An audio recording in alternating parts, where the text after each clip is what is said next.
All right, today we're going to be talking about the Enlightenment and the beginnings and conduct and consequences of the American Revolution. So this is going to go along with what we've been talking about with the Enlightenment and enlightened absolutism, and we're going to go into some American history.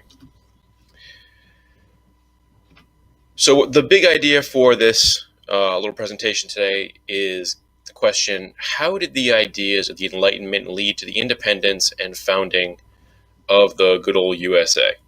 And a few things we're going to look at. I'll go through these quickly because we're going to go more detail in a minute.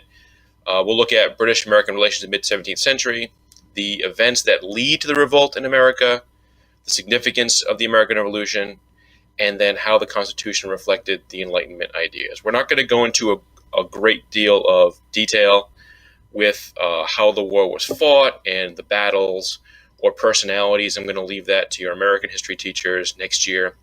But what I really want to focus on is how the Enlightenment as a philosophical idea led to the American Revolution and influenced the Constitution that came out of it.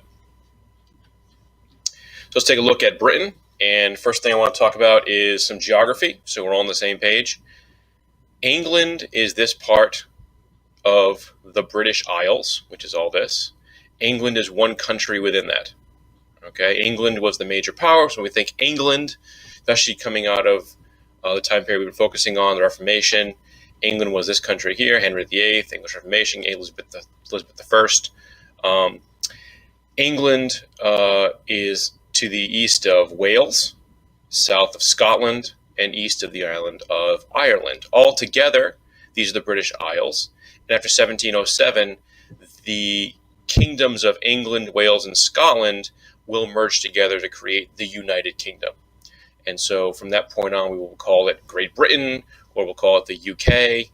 So Americans tend to call the whole thing England, but that's actually inaccurate. It would be like calling the United States California, because California is the biggest part of, or the largest populated state in the United States. That would be inaccurate. So we're talking about England. I even just did it. So we're talking about Britain and how it became an economic powerhouse for several reasons. It has a powerful navy because it defeats the Spanish in the Spanish Armada in 1588, which means that England becomes the most powerful naval power in Western Europe. It's an island, which means it has a strong merchant tradition of trading throughout the world. It's going to win a series of wars against the Dutch, which means that England will be the premier trading country in the world. And it uses its position as a strong naval power and a merchant power to create a colonial empire in the West Indies and to develop colonies along the eastern seaboard of North America, which will become the American colonies. And that colonial empire is going to feed the British market and make England into a major economic power.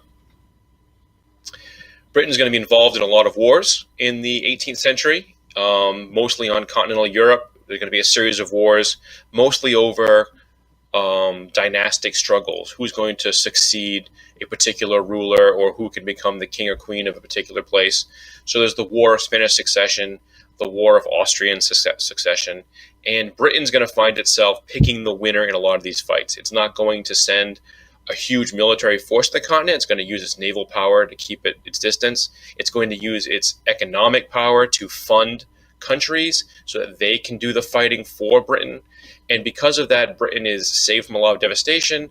It's in a uniquely powerful position, and so it's going to win a lot of these wars. It's going to look good.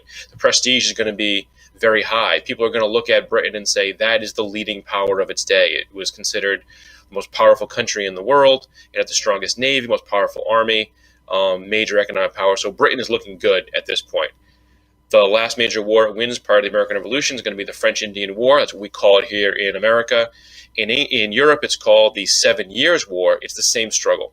So the French-Indian War is the part of that war that takes place in North America, where the French and the British are fighting for control of territory in North America, specifically the Ohio River Valley. And over the course of this long fight, which actually George Washington starts by getting into a stupid skirmish with some French troops, the British are going to completely destroy the French position in North America. They're going to seize Canada. By the end of the war, France has to give Canada to Great Britain. France is removed completely from North America. Britain is the preeminent power in the world in terms of its navy, and in North America because it has no major rivals. Spain still controls some territory, but it's very weak compared to Britain. Mentioned before, 1707, England and Wales will unite their crowns with Scotland to create a united kingdom, a single kingdom. So the Queen of England is technically the Queen of the British Empire, which constitutes England, Scotland, Wales, Northern Ireland, and all the Commonwealth countries today.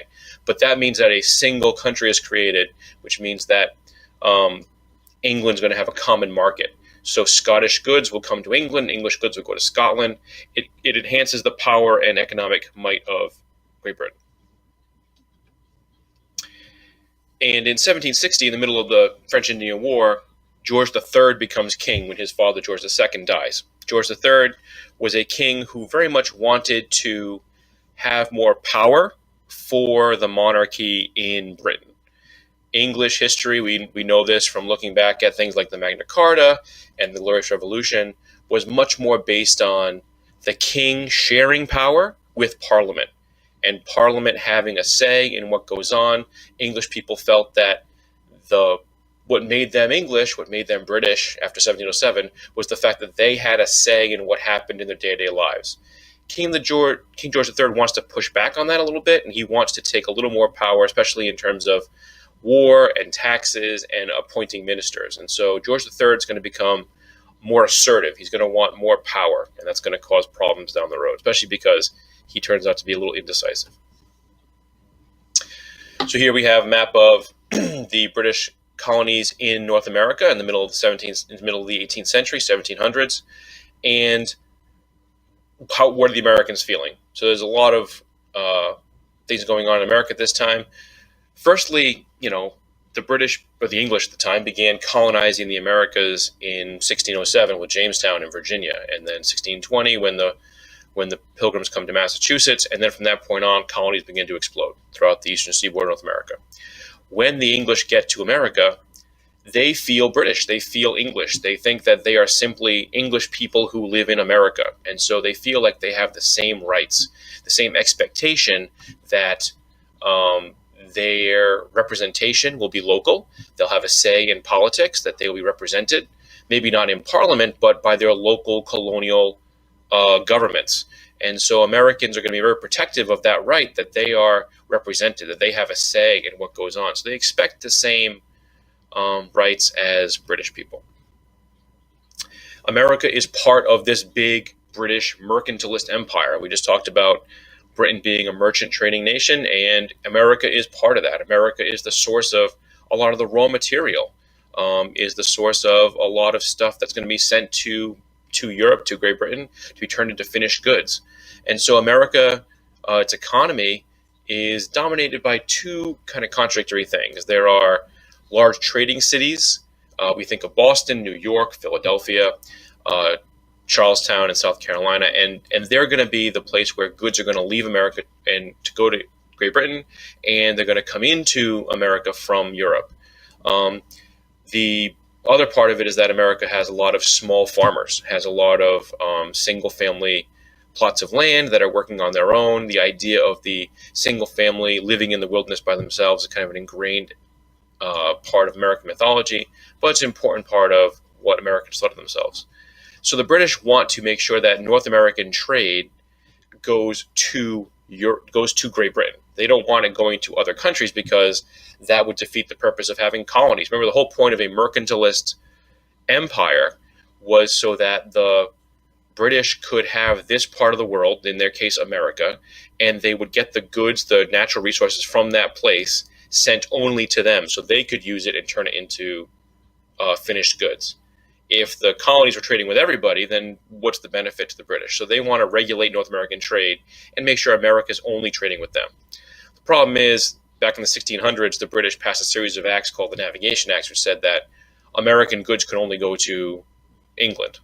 Americans, for the most part, said that's not going to happen. We want to trade with whoever's going to give us the best price. So there's a lot of smuggling going on in America prior to the revolution, and Americans are pretty content with this. They're not too worried about it. It's just that's the way it is in the world. The British, for the most part, either don't really care. Everyone's making money, so they're pretty happy. Or it's really tough to stop that. America, I mean, you can look at the map. The entire seaboard of Eastern North America is these American colonies. It's very tough for the British to regulate what goes in and what goes out of these places. America is a very diverse set of colonies. And because people come from all over the world to go to America specifically, we say world, but really it's Western Europe. They're going from England, from Scotland, from Ireland, from Germany, from France, from refugees from Canada. And so there's a lot of people coming there, different ethnicities, languages, with less rigid social structures than you might find in England. And there's going to be a little more acceptance of popular opinion in a lot of areas. Most Americans are relatively educated. They're doing relatively well. The American colonies at this time are one of the wealthiest parts of the British Empire, and they're pretty well educated. So they're familiar. They're discussing politics. They're discussing ideas. Enlightenment books are very well read in the Americas, and so people who are running in positions of authority in America are familiar with Enlightenment ideas of life and liberty and things like that. And so it's going to create an atmosphere where Americans feel themselves separate from Britain. So there's a growing sense that being American is suddenly becoming different than being British. And you will eventually have people questioning, why is it that an island should rule an entire continent, that that's not a fair relationship, and that perhaps the Americans should have more say in what goes on in British affairs. So those are some of the long-term causes of the American Revolution. Let's look at some of the very immediate in the decade preceding it. British war debt. I mentioned the French-Indian War ending in 1763 with a British victory, and it was a huge victory, but the problem was it cost a lot of money, and the British treasury was almost empty. So they had to raise some money back to pay back debts. And because the British felt that, in North America anyway, the reason they fought the war was to protect the colonists. And so they felt the colonists should be paying some of the money to pay for their own defense. And the Americans said that maybe we're okay with that, but the Americans wanted to choose for themselves whether they paid taxes or not. And they felt that went against their rights as Englishmen. So the British are going to impose taxes without the consent of the Americans. That's a very big step. Americans at that point had not been taxed except by their local representatives in their individual colonies. And so when Parliament all the way over in London, England says Americans are going to pay a tax, they feel like this violates their rights as Englishmen. There are no Americans in Parliament who represent the colonies. And so this is going to lead to the idea of taxation without representation. And so the British are going to pass two taxing acts, specifically 1764, the Sugar Act, which taxes sugar, and 1765, which taxes what they call stamps, but in reality it taxed all manner of paper goods, whether it was pamphlets or newspapers or stamps or cards or dice or anything like that was going to be taxed.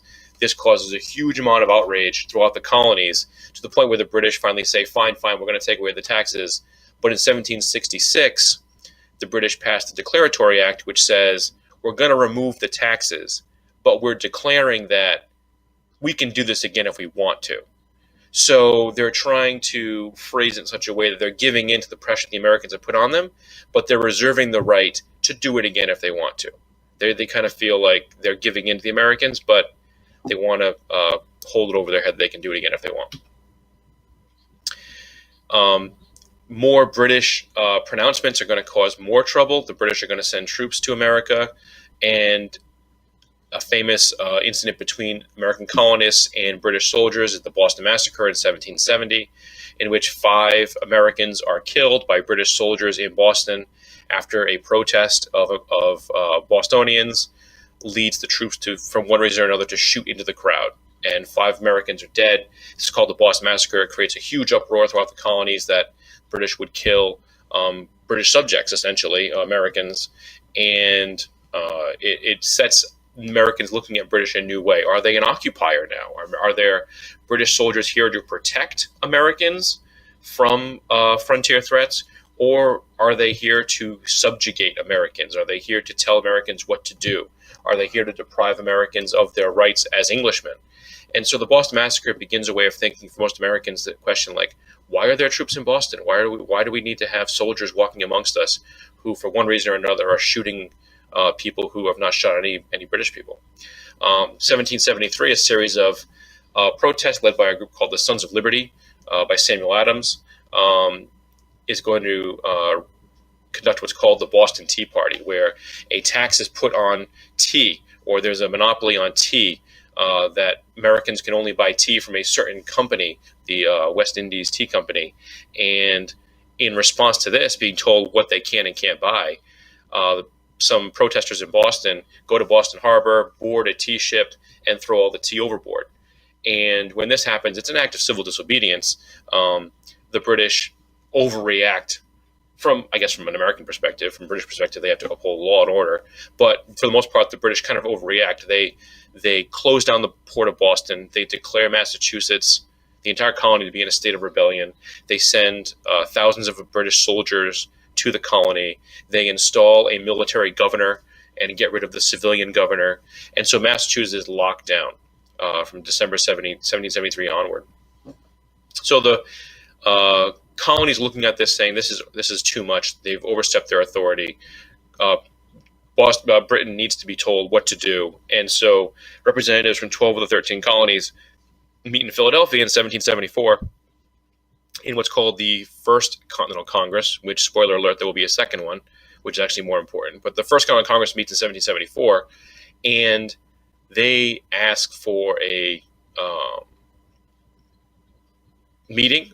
I lost my train of thought there. They ask for there to be a blockade of British goods coming into America, that for there to be a prevention of goods coming in, and that the Americans will send a letter to Britain asking the king to please help them out.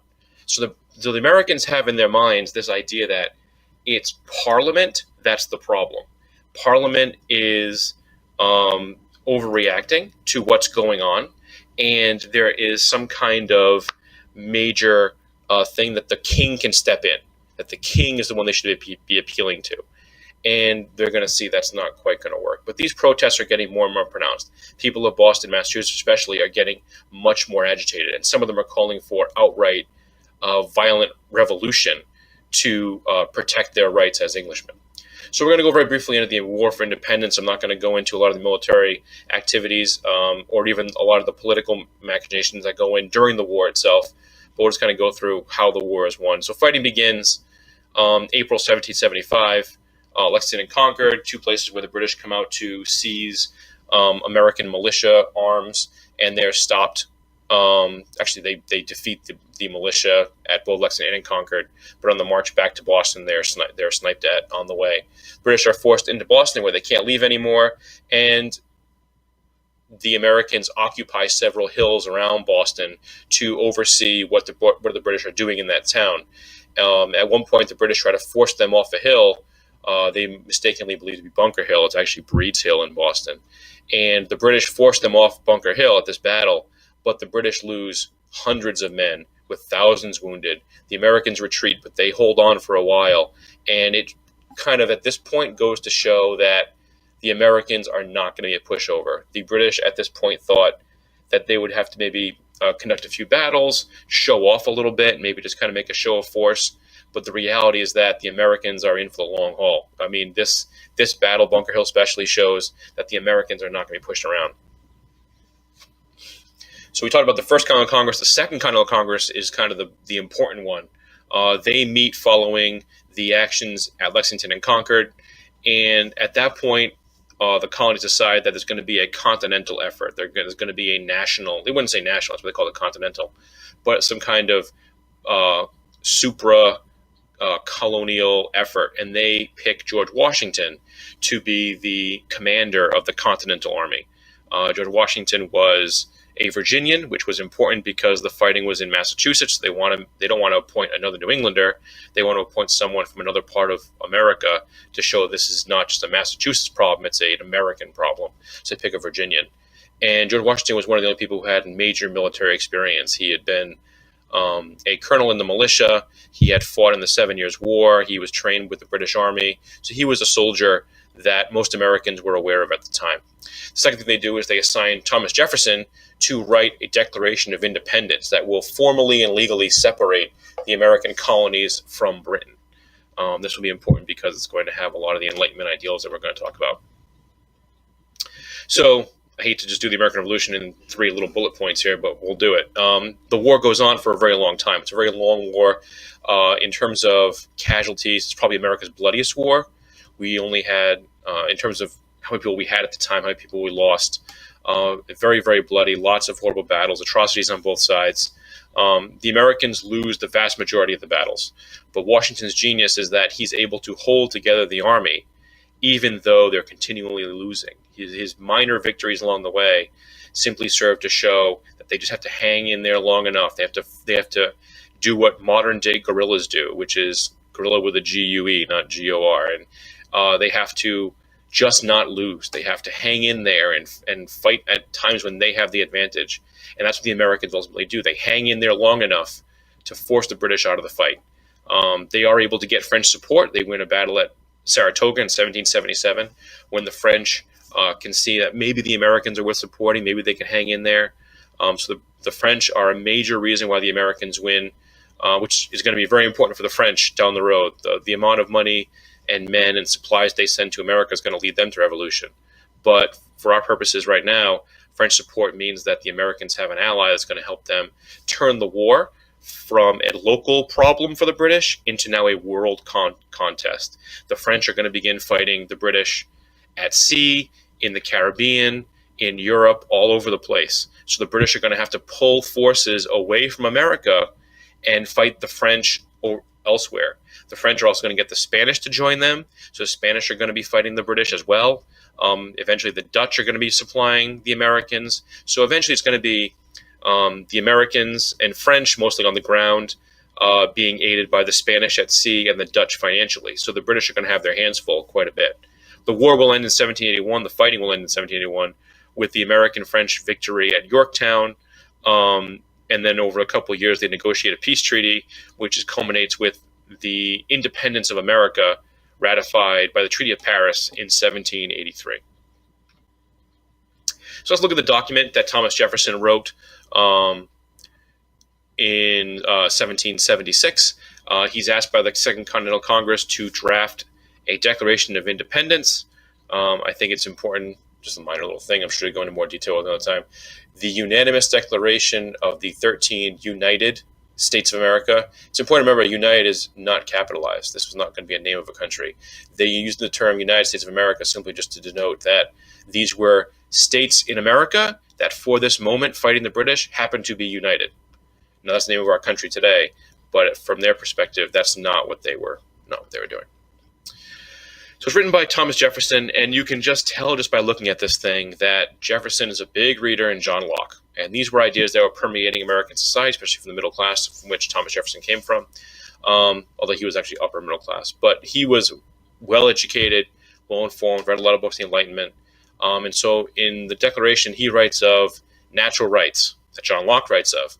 John Locke wrote of life, liberty, and property. Jefferson writes of life, liberty, and the pursuit of happiness. So we can see just that similarity right there, that they're pulling from this idea that all people have these rights, that's why they're worth protecting.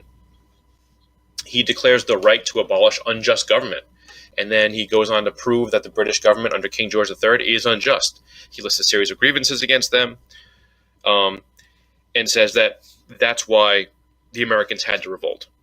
He demands the right to representation, which he says the king has denied them, and that Parliament is not taking into account American preferences, and so that the Americans have a right to rebel, which is a very important thing. And even some Americans today believe that they have a fundamental right to rebel against government. But Jefferson's perspective here, he says that they have right to representation, what they called at that time popular sovereignty, the will of the people. The Americans, and the founders especially, were not fond of democracy in the sense that they did not want people to be voting specifically for individual things. They wanted the people to pick their leaders who would then pick and choose amongst a series of choices. And so It's a couple steps removed from democracy, but it is democratic. It's Republican. Now, the downside of the Declaration is that it's very hypocritical. To the modern ear, when Jefferson writes about all men being created equal, he literally means men, and he literally means white landowning men. So he is, in the Enlightenment time, he is not democratic. He is not saying all people. He's not even saying all men. He's saying men of a certain intellectual persuasion. So he's classically liberal. He's not democratic. He's classically liberal in the sense that he wants the welfare of the people to be the foremost concern for government, but he doesn't trust the people themselves, or women or Africans, to make those choices for themselves.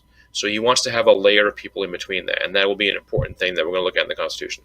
So the Declaration is very much an Enlightenment document based upon these ideas. The American Republic. America is a republic. It doesn't have a king. It's chosen by the people. It's important to remember the first words of the Constitution, we the people. That is where sovereignty lies in America. And so the American founders from the very beginning are very aware that everything they're doing is brand new. And in many ways, that is good for them because they're taking the old system and they're not throwing it all away. Traditions do remain, but they are very conscious of picking and choosing what of the past do they want to keep and what do they want to change. And so they're looking at Enlightenment philosophers for answers on how do you create a government? If you could create any government overnight, how would you change it? If you could do anything brand new, what would it look like? And so the two, I would argue, major people who had a say in how the Constitution was constructed, James Madison, Alexander Hamilton, both of them are bringing books from Rousseau and Locke and Montesquieu, and they're studying these things. James Madison very famously did this very long historical study on Switzerland and how individual cantons in Switzerland govern themselves democratically, but also respecting the rights of minorities and minority opinion and avoiding the rule of the many over the few.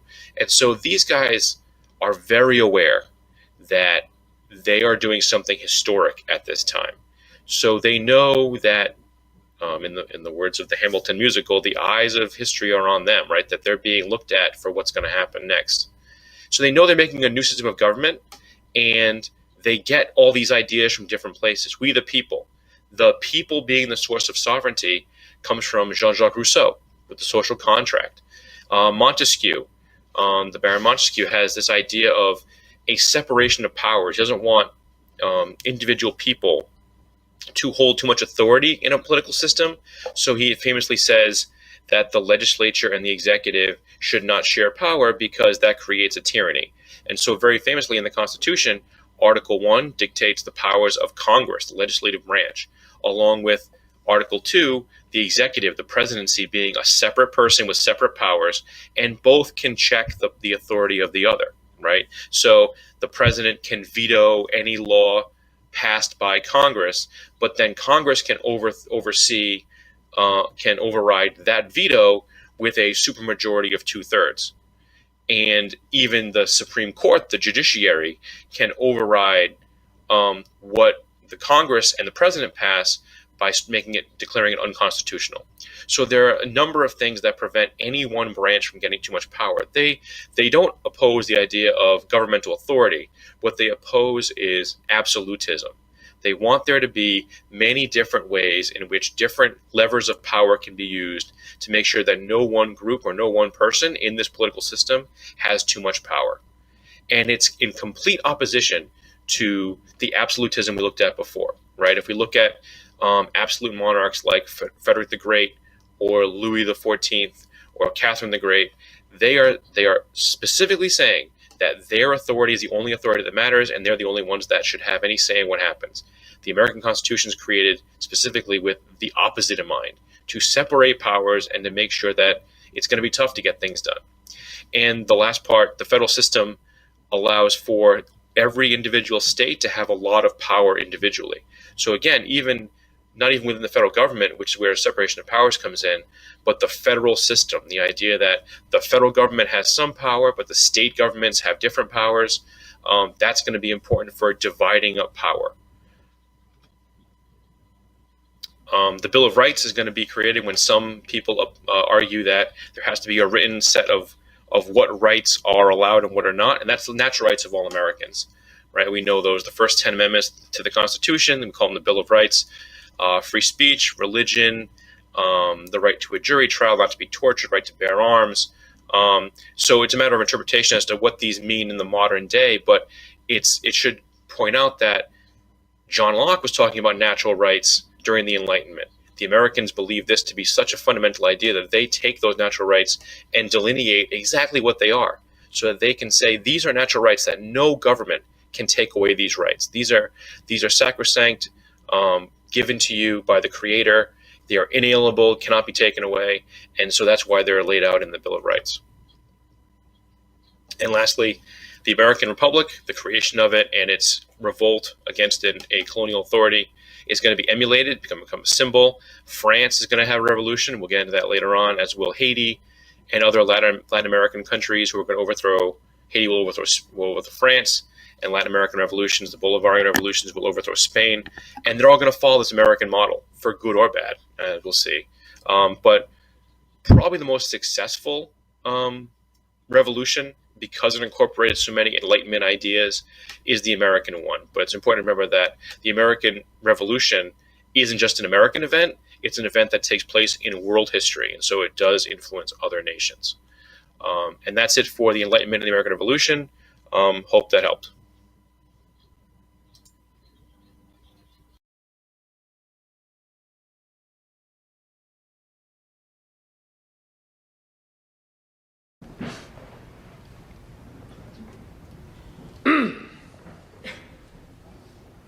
Let it be known that British liberties are not the grants of princes or parliaments. That many of our rights are inherent and essential, agreed on as maxims and established as preliminaries even before Parliament existed. We have a right to them, derived from our Maker.